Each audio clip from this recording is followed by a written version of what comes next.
Hello बच्चों, आप सभी का हमारे YouTube चैनल आइडियल देव क्लासेस में स्वागत है। बच्चों, आज हम आपके लिए एडगेट अभ्यास पुस्तिका के अंतर्गत विषय गणित लेके आए हैं, जो कक्षा 8वीं का है। इसमें आपको आज हम पाठ 14 पढ़ाएंगे। इसके पहले के आपको अन्य पाठों को पढ़ा चुके हैं। आज जो है पाठ 14 है। क्या है पाठ 14? गुणनखंड। गुणनखंड पाठ के बारे में हम बताएंगे। इसमें गुणनखंड के जो प्रश्न दिए गए हैं उनके बारे में आपको समझाएंगे। बच्चों, आपको इसी एडगेट अभ्यास पुस्तिका से अत्यधिक प्रश्न पूछे जाएंगे, इसलिए आप अत्यधिक तैयारी कैसे कीजिए? एडगेट अभ्यास पुस्तिका से ही कीजिए, क्योंकि जो 8वीं है या 7वीं या 6वीं जो भी जितनी भी क्लासें हैं, इनकी जो पेपर होंगे इसमें एडगेट अभ्यास पुस्तिका से अत्यधिक पूछा जाएगा। ठीक है बच्चों, देखते हैं। तो हमारा यहाँ पे प्रश्न क्रमांक 1 देखेंगे। क्या दिया है? दिए हुए पदों में सार्व को क्या कहते हैं? उभयनिष्ठ गुणनखंड ज्ञात कीजिए। हमें यहाँ पे जो पद दिए हुए हैं ए नंबर में और बी नंबर में, इसका हमें क्या निकालना है? सार्व गुणनखंड निकालना है।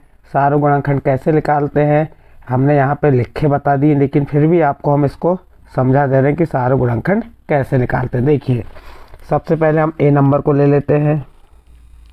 ए नंबर है हमारा। ए नंबर में क्या दिया हुआ है? 2y, 24 x y, ये दिया हुआ है। अब हम क्या करेंगे? 2y के गुणनखंड निकालेंगे। 2y गुणनखंड क्या टूटेंगे? 2 गुणित y। इसी प्रकार किसके गुणनखंड तोड़ेंगे? 24 x y के। 24 के गुणनखंड क्या टूटेंगे? 2 गुणित 2 गुणित 2 दूनी 4 गुणित 8 और 8 3 24 गुणित x गुणित y। ये गुणनखंड टूट गए इसके। अब यहाँ पे जब इसके गुणनखंड आ गए तो अब हम क्या करेंगे? यहाँ पे अब इनके हम सार्व गुणनखंड देखेंगे। सार्व गुणनखंड जो दोनों में है, दोनों में क्या है? यहाँ पे 2 है और क्या है? यहाँ पे इसमें भी y है और इसमें भी y है। अब देखिए, ऊपर वाले में 2 आए तो हो गए, नीचे में जो शेष बच रहे वो जैसे के वैसे रह जाएंगे। हमें क्या निकालना है? सार्व गुणनखंड। तो सार्व गुणनखंड क्या हो गया इसका? सार्व गुणनखंड जो दोनों में है, देखिए अब क्या आ गया? सार्व गुणनखंड 2 गुणित y। और हमें सार्व गुणनखंड ज्ञात करना था, तो हमारा हो गया 2y और 24xy का सार्व गुणनखंड क्या हो गया? 2y। इस प्रकार से हम इसको हल कर सकते हैं। देखिए, हमने इसको यहाँ पे लिख के भी बताएं। देखिए, ये 2y, पहले ए नंबर लिखे, फिर 2y, फिर कॉमा 24xy। 2y के गुणनखंड तोड़े तो 2y बराबर 2 गुणित y। 24xy गुणनखंड, तो 24 से गुणनखंड क्या टूटे? 2 गुणित 2 गुणित 2 गुणित 3। आप ये गुणनखंड उससे अभाज्य गुणनखंड विधि से निकाल सकते हैं। और फिर x गुणित y। अब देखिए, दोनों के कॉमन यानी कि उभयनिष्ठ गुणनखंड कौन से हैं? या सार्व गुणनखंड क्या है? जो दोनों में होंगे। तो देखो, इसमें भी 2 है, इसमें भी 2 है, तो इसका 2 उभयनिष्ठ हो गया। इसमें y है और इसमें y है, तो y उभयनिष्ठ हो गया। और यही क्या कहलाएगा? सार्व गुणनखंड। 2 गुणित y और 2 का y में गुणा किया तो क्या आ गया? 2y बराबर आंसर। इसी प्रकार ये आपका सेकेंड नंबर बी नंबर दिया है, तो बी नंबर को भी इसी प्रकार करना है। 14xy गुणनखंड तोड़िए, तो 14 गुणनखंड क्या टूटेंगे? 2 गुणित 7, फिर x गुणित y। तो ये किसके 14xy गुणनखंड क्या हो गए? 2 गुणित 7 गुणित x गुणित y। इसी प्रकार 28 से गुणनखंड क्या टूट गए? 28 से गुणनखंड टूटे 2 गुणित 2, 2 दूनी 4, 4 सत्ते 28, ये 28 से गुणनखंड हो गए। फिर x गुणित y का, यहाँ पे वर्ग है तो y का कितने बार गुणा हो जाएगा? 2 बार। y गुणित y। अब सार्व गुणनखंड ढूंढेंगे जो दोनों में है, तो देखो 2 यहाँ पे भी और यहाँ पे भी, तो एक को सार्व गुणनखंड 2 आ गया तो 2 को यहाँ लिख दिए। अब 7 यहाँ पे है, यहाँ पे भी, तो 7 भी हो गया इसका सार्व गुणनखंड। x इसमें है, इसमें भी x है, तो इसका x भी सार्व गुणनखंड हो गया। y यहाँ पे है, एक y यहाँ पे भी है, तो इसका y हो गया। तो इस पर, और उसके बाद अब जो ऊपर के तो पूरे निकल गए, नीचे जो बच रहे हैं उन्हें छोड़ दीजिए। अब हमारे सारे गुणनखंड निकाल लिए, क्या क्या आ गए, 2 7 yx। अब 2 का 7 में गुणा की, 7 दूनी 14 xy। तो ये आ गया आपका 14xy और 28xy का वर्ग। इसका सारा गुणनखंड क्या होगा, 14xy। इस प्रकार से आपका यहाँ पे प्रश्न क्रमांक 1 कंप्लीट हुआ। इसके बाद नेक्स्ट प्रश्न देखिए। नेक्स्ट प्रश्न है आपका प्रश्न नंबर 2। प्रश्न नंबर 2 क्या कह रहा है, निम्नलिखित व्यंजकों के गुणनखंड कीजिए। यहाँ पे 2 व्यंजक दिए, ए नंबर में और बी नंबर में।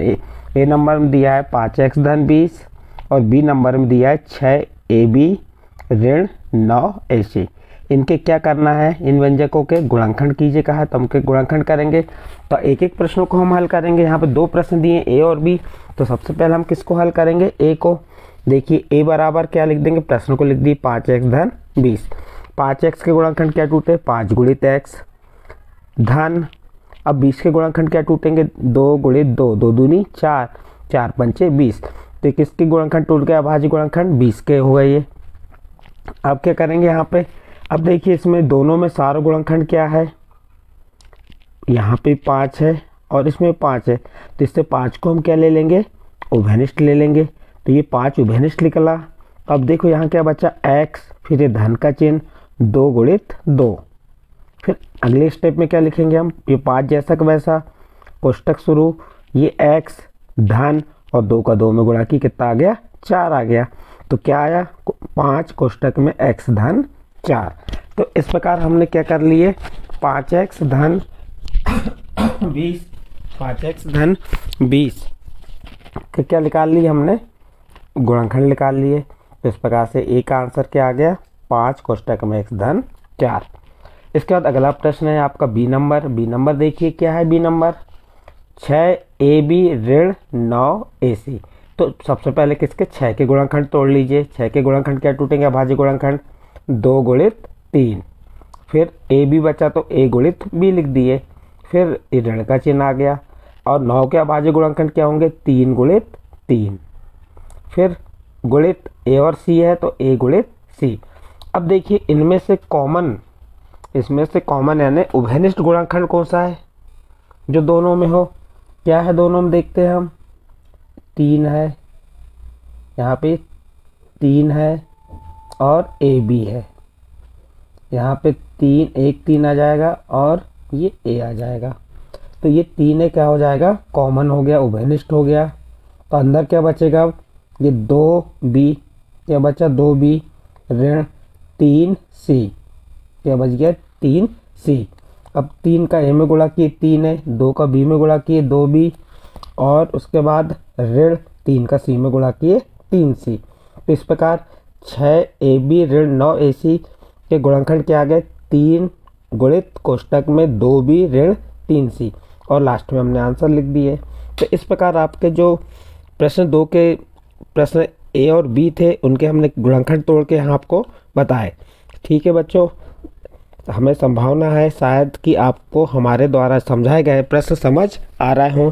यदि आपको ये प्रश्न समझ आ रहे हैं तो हमारे चैनल को सब्सक्राइब कीजिए, लाइक कीजिए और अन्य ग्रुप में शेयर कीजिए। ठीक है बच्चों, आगे चलते हैं, प्रश्न क्रमांक 3 देखते हैं। प्रश्न क्रमांक 3 क्या कह रहा है, भाग दीजिए। क्या कह रहा है, भाग दीजिए।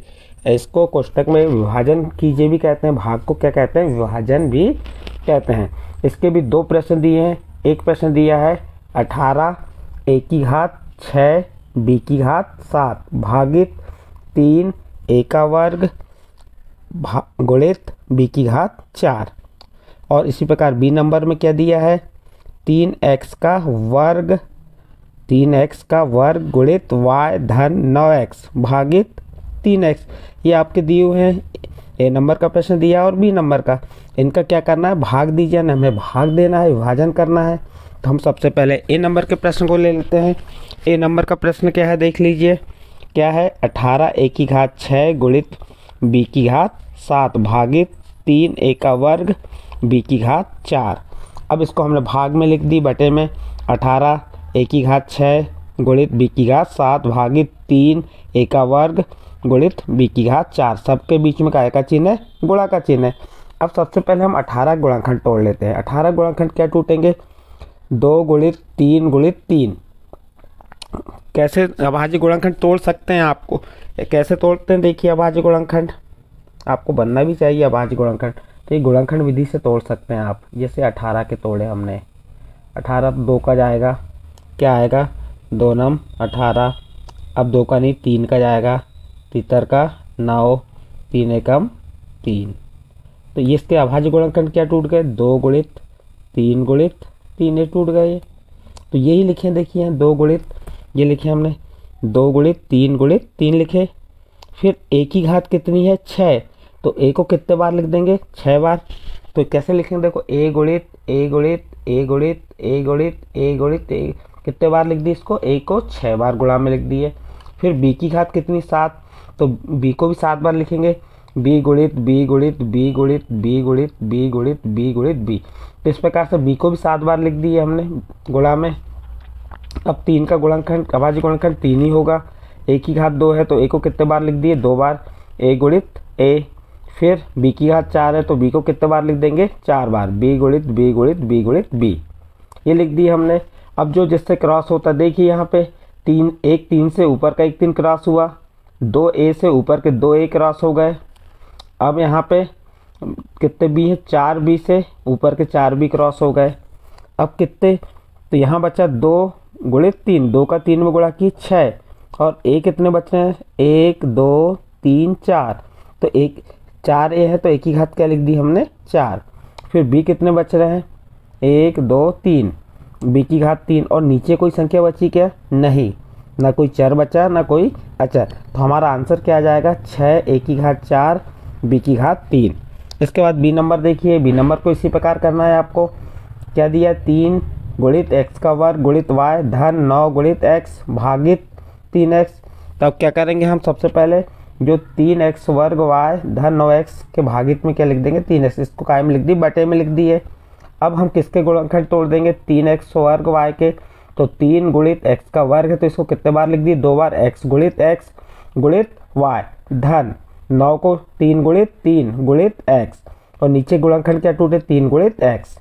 अब यहाँ से देखिए ऊपर वाले में बीच में धन का चिन्ह है, इसमें उभयनिष्ठ सारों गुणनखंड क्या निकल जाएगा? 3x यहाँ पे भी है और धन के इस पाल भी देखिए ये 3x है। तो 3x क्या हो गया? उभयनिष्ठ हो गया। तो अंदर क्या बचेगा? देखो 3x तो निकल गया तो क्या बचा? xy धन यहाँ से भी 3x निकला तो 1 3 बच गया ये। अब ये भागित में x 3 का x में गुणा की 3x से क्या हो गया? 3x कैंसिल हो गया, 3x से 3x कैंसिल हो गया। तो क्या बचा? x गुणित y धन 3। इस प्रकार से बी नंबर के प्रश्न का जो भाग दीजिए विभाजन कीजिए वाली विधि से हमने इसको हल करके बताया, उसका उत्तर क्या आ गया? x गुणित y धन 3। इस प्रकार आपका प्रश्न नंबर 3 के दोनों ए और बी प्रश्न हल किए। यहाँ पे अगला प्रश्न देखते हैं, प्रश्न नंबर 4। निम्न गणितीय कथन में त्रुटि ज्ञात करके उसे सही कीजिए। देखिए यहाँ पे निम्न गणितीय कथन में जो एक गणितीय कथन दिया है इसमें त्रुटि ज्ञात करके उसे सही कीजिए कहा है। तो सबसे पहले हम क्या करेंगे, यहाँ 2 पक्ष हैं, एक लेफ्ट हैंड साइड है और एक राइट हैंड साइड। तो हम लोग सबसे पहले प्रश्न को लिख दिए, उसका लेफ्ट हैंड साइड लिए। लेफ्ट हैंड साइड क्या है हमारा? x 4x कोष्टक में 4x का वर्ग धन 7 कोष्टक बंद। अब क्या किया हमने? इस x का कोष्टक के अंदर गुणा किए x का, तो ये लिख दी x गुणित 4x का वर्ग धन फिर x का 7 में तो x गुणित 7।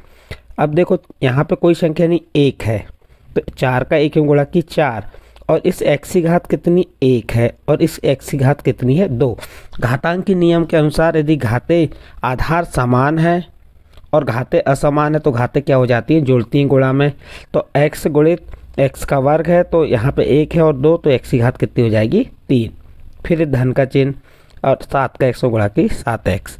तो क्या आ गया? 4x की घात 3 धन 7x, जो कि आपका त्रुटि ज्ञात करके इसको सुधारने को कहा था, हमने इसको सुधार के बता दिए कि इस प्रकार से इसको हल कर सकते हैं। ठीक है, इस प्रकार आपका प्रश्न नंबर 4 का हल हुआ। इसके बाद प्रश्न नंबर 5 देखिए, प्रश्न नंबर 5 इम्पॉर्टेंट प्रश्न है और ये बड़ी क्लास आपकी 9वीं 10वीं में भी बिल्कुल सेम यही गुणनखंड कीजिए विधि आती है, तो आपको इसे विशेष रूप से समझना है। तो इसमें गुणनखंड कीजिए दिया प्रश्न नंबर 5 में, और उसके 2 प्रश्न दिए, नंबर 1 और नंबर 2। नंबर 1 में दिया x का वर्ग धन 7x धन 12 और नंबर 2 में दिया x का वर्ग ऋण 10x धन 25। तो हम इसको, आप इस प्रश्न को समझना है तो अपनी जो कक्षा 8वीं की गणित पुस्तक है उसके पृष्ठ क्रमांक 231 में देख सकते हैं। देखिए हमने इसको कैसे हल करते हैं। तो सबसे पहले जो प्रश्न को लिख दी x वर्ग धन 7x धन 12, ये लिख दी हमने। अब इसको हम हल कैसे कर सकते हैं, हमने तो यहाँ हल करके बताया लेकिन फिर भी आपको समझा रहे हैं। देखिए सबसे पहले हम क्या करेंगे, इसमें जो हमारा प्रश्न को लिख दिए x वर्ग धन 7x धन 12, इसका प्रथम पद का गुणांक और अंतिम पद का क्या करेंगे, गुणा। इसका प्रथम पद का गुणांक क्या है 1 और अंतिम पद क्या है 12। अब इनका हमने गुणा किए तो कितना आ गया 12। अब आपको ऐसी किसको तोड़ रहा है, यहाँ पे मध्य पद को तोड़ रहा है। इस मध्य पद को तोड़ने के लिए हमको प्रथम पद का गुणांक और अंतिम पद का, जो प्रथम पद का यहाँ पे जो गुणांक है और अंतिम पद है, इनका क्या करेंगे, गुणा करेंगे। तो प्रथम पद का गुणांक 1 था और अंतिम पद क्या है 12, तो 1 का हमने 12 में गुणा किया तो कितना आ गया 12। अब ऐसी संख्या का इस संख्या से गुणा कीजिए कि गुणा करने पे क्या है 12 और उसी संख्या को जोड़ने घटाने पे कितना है 7। तो देखिए हम किसका गुणा करेंगे, 4 गुणे 3, 4 का 3 में गुणा की 12 और 4 में 3 को जोड़ेंगे तो 7 आएगा। तो इस प्रकार से ये हम इसको तोड़ सकते हैं। देखिए अब हमने कैसे तोड़े, यहाँ पे देखो, यहाँ पे 4 धन 3 जोड़े तो कितना आ गया 7 और 4 का 3 में गुणा की तो 12। तो हमको मध्य पद को तोड़े, 4 धन 3 हो गया। अब देखिए यहाँ पे क्या हुआ, x का वर्ग धन, ये x का गुणा में है तो x का 4 में गुणा की तो 4x धन x का 3 में गुणा की 3x फिर धन 12।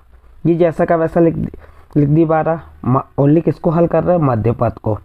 अब देखिए इन दोनों में से, किन दोनों में से, ये x वर्ग धन 4x में से कॉमन लेंगे, उभयनिष्ठ लेंगे। क्या उभयनिष्ठ ले लेंगे, देखो इसमें x वर्ग है और इसमें 4x है, तो इसमें भी x का भाग चल जाएगा और इसमें भी 4x में भाग चल जाएगा।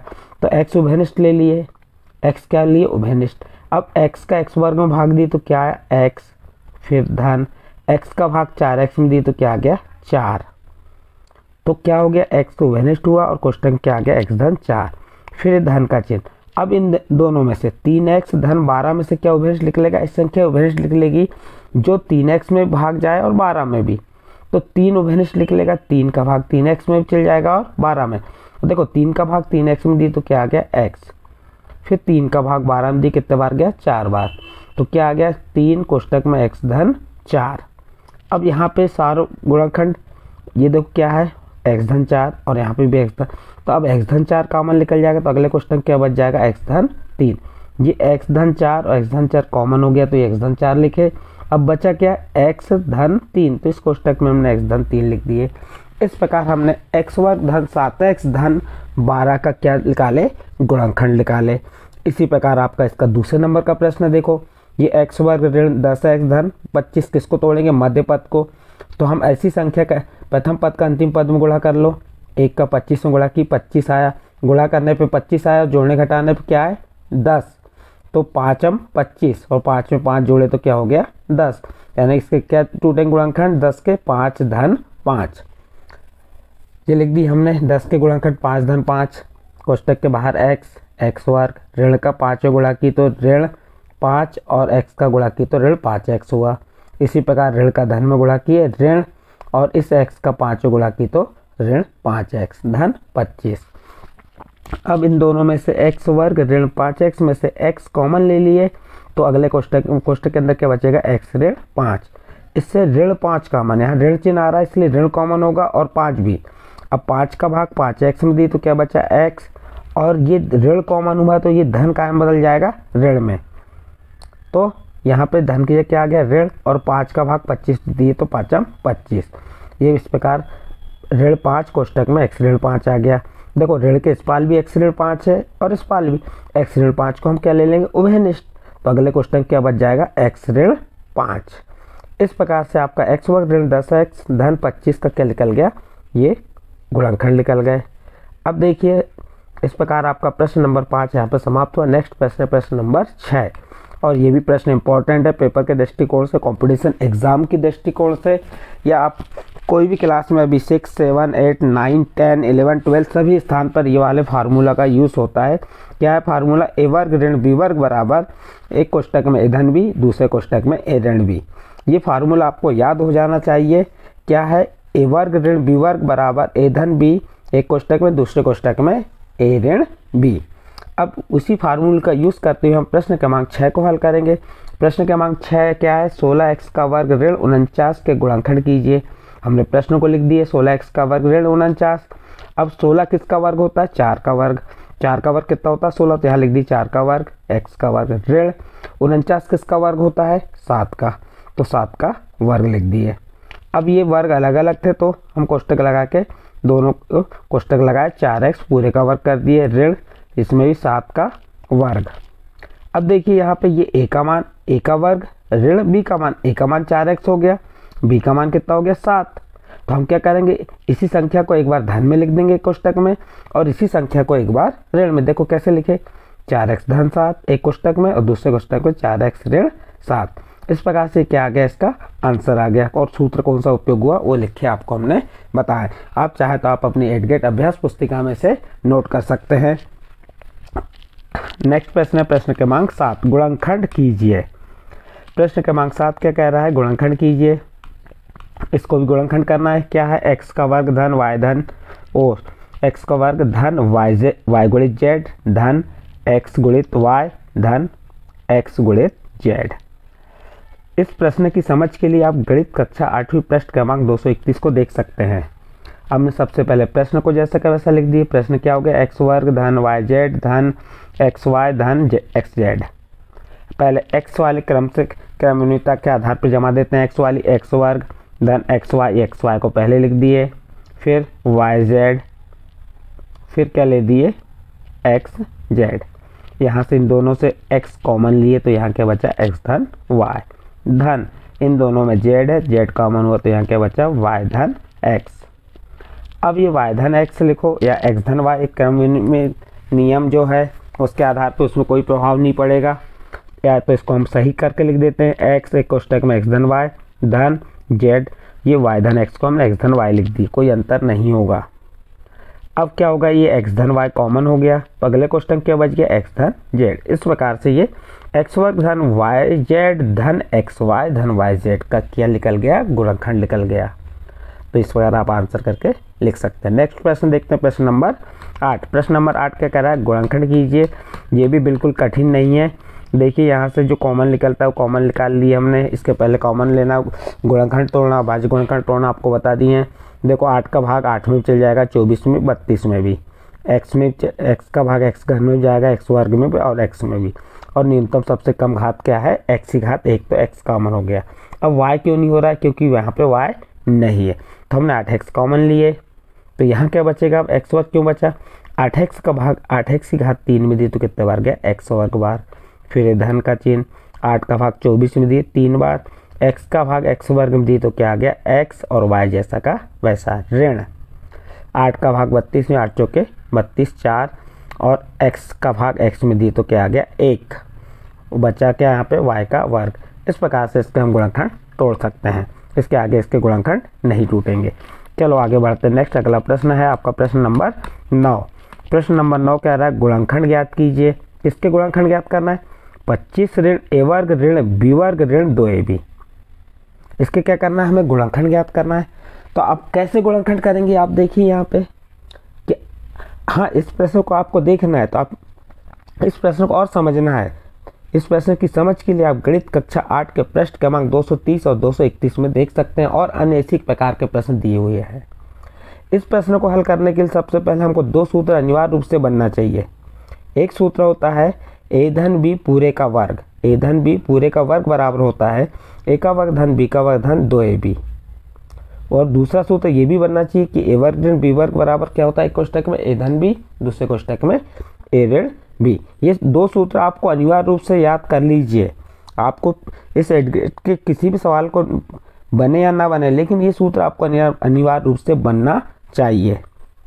अब देखिए हमने क्या किए, अब इसको हल करते हैं। प्रश्न को लिख दीजिए जैसा कि वैसा, 25 ऋण ए का वर्ग ऋण बी का वर्ग ऋण 2ab लिख दी हमने ये। अब इसको हम कैसे हल करते हैं, देखो ये 25 किसका वर्गमूल होता है, 5 का वर्गमूल। तो 25 का वर्ग, 25 किसका वर्ग है, 5 का वर्ग लिख दीजिए ये ऋण। अब यहाँ से हमने सबसे ऋण को कॉमन ले लिए। जब ऋण उभयनिष्ठ ले लिए तो जो इसके चिन्ह पूरे बदल जाएंगे, क्या हो जाएंगे, पूरे चिन्ह बदल जाएंगे। तो ये जैसे ये ऋण ए का वर्ग है तो धन ए वर्ग हो गया, क्यों, ऋण कॉमन हुआ, ये ऋण भी कायम बदल गया धन में, ये धन में, और बाकी जो आपके मान है जैसे कि वैसे लिख दी, ए का वर्ग धन बी का वर्ग धन 2ab। ये 5 का वर्ग लिखे ऋण। अब देखो अभी हमने आपको बताए थे ए का वर्ग धन बी का वर्ग धन 2ab बराबर क्या होता है, ए धन बी। तो ये ए वर्ग धन बी वर्ग धन 2ab के स्थान पे आप क्या लिख सकते हैं, ए धन बी पूरे का वर्ग। अब यहाँ पे देखिए फिर एक सूत्र लग रहा है आपका, ये ए का वर्ग ऋण, ये कोष्टक की संख्या पूरी मान लीजिए, ये बी का वर्ग, यानी ए धन बी क्या हो गया, किसका मान हो गया, बी का। तो इसको भी हम 2 बार लिखेंगे। देखो एक बार लिख देंगे 5 धन कोष्टक में ए धन बी बड़े कोष्टक में, फिर दूसरे बड़े कोष्टक में 5 ऋण ए धन बी। अब कोष्टक को छोटे कोष्टक हटा देते हैं, 5 धन ए धन बी जैसा का वैसा, 5 इस ऋण का अंदर गुणा हुआ तो ये धन कायम बदल गया ऋण में, तो ये क्या हो गया 5 ऋण ए धन बी। तो 25 ऋण ए का वर्ग ऋण बी का वर्ग ऋण 2ab, इसके गुणनखंड क्या टूट गए, एक कोष्टक में 5 धन ए धन बी, दूसरे कोष्टक में 5 ऋण ए ऋण बी। ये क्या हो गया हमारा आंसर। और आपको इन सूत्रों को याद करना बहुत अनिवार्य है, ये पेपर के दृष्टिकोण से और आपकी आने वाली क्लासों के लिए भी बहुत महत्वपूर्ण है। एक और सूत्र बनता है इसमें, ए ऋण बी पूरे का वर्ग, तो उसका सूत्र होता है ए का वर्ग धन बी का वर्ग ऋण 2ab। तो ये सूत्र है सर्वसमीकरण, ये आपको याद होना चाहिए, ये 9th क्लास में भी आपको उपयोग होंगी। नेक्स्ट अंतिम प्रश्न इस अध्याय का, अध्याय 14 का अंतिम प्रश्न है प्रश्न 10। क्या कह रहा है, 45 कोष्टक के अंदर x की घात 4 ऋण 7x की घात 3 धन 12x का वर्ग कोष्टक बंद को 5x कोष्टक के अंदर x ऋण 3 से भाग दीजिए। भाग देना है तो इसको हम बटे में लिख देते हैं, ये लिख दिए। देखो 45 कोष्टक में x की घात 4 ऋण 7x की घात 3 धन 12x का वर्ग भागित क्या जाएगा 5x कोष्टक में x ऋण 3। अब क्या करेंगे हम, यहाँ देख लेते हैं, ये हमने लिख दिए। यहाँ से 45 तो जैसा का वैसा, यहाँ पे देखो सबसे न्यूनतम घात क्या है, x का वर्ग, तो x का वर्ग कॉमन ले लिए।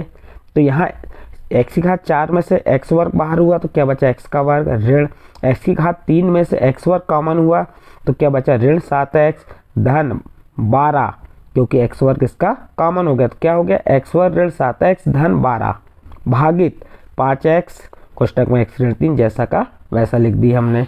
अब क्या करेंगे यहाँ पे हम ये करेंगे कि किसके 45 से गुणनखंड तोड़ेंगे। 45 से गुणनखंड क्या टूटेंगे, 3 गुणित 3 गुणित 5। इसको अभाज्य गुणनखंड विधि से तोड़ के देख सकते हैं। 73 का 9 9 पना 45, किसके 45 से गुणनखंड टूटे। x वर्ग को हमने क्या लिख दिए, x गुणित x का वर्ग, इसलिए इसको कितने बार लिख दिए, 2 बार। अब ये x ऋण 4 और x ऋण 3 कहाँ से आया, तो जो x का वर्ग ऋण 7x धन 12 इसके हमने क्या तोड़े, गुणनखंड। इसके गुणनखंड क्या होता है, x ऋण 4 एक कोष्टक में, दूसरे कोष्टक में x ऋण 3। कैसे तोड़े ये तोड़ के बताएं, देखिए x का वर्ग ऋण 7x धन 12 x का वर्ग। अब 7x को तोड़े तो हमने क्या हो गया, ऋण 4x ऋण 3x जुड़ जाएगा तो ऋण 7x हो जाएगा। फिर यहाँ से x कॉमन लिए तो x ऋण 4, यहाँ से ऋण 3 कॉमन लिए तो ये धन ऋण में बदल जाएगा तो क्या हो जाएगा x ऋण 4, और x ऋण 4 दोनों में से कॉमन लिए तो क्या अगले कोष्टक में बचा x ऋण 3। तो जो x वर्ग ऋण 7x धन 12 है इसके गुणनखंड क्या होगा, x ऋण 4 एक कोष्टक में, दूसरे कोष्टक में x ऋण 3। जो ऊपर के गुणनखंड तोड़ दिए, नीचे क्या टूटेंगे, 5 गुणित x और x ऋण 3। अब एक 5 से एक 5 क्रॉस हो गया, एक x से एक x और x ऋण 3 से x ऋण 3 क्रॉस हो गया। अब बचा क्या यहाँ, ये 3 गुणित 3, 3 का 3 में गुणा किया कितना हो गया 9, और क्या बचा x और कोष्टक के अंदर x ऋण 4। इस प्रकार से इसका यह आंसर हुआ। तो ये आपका प्रश्न नंबर 10 यहाँ पर समाप्त हुआ।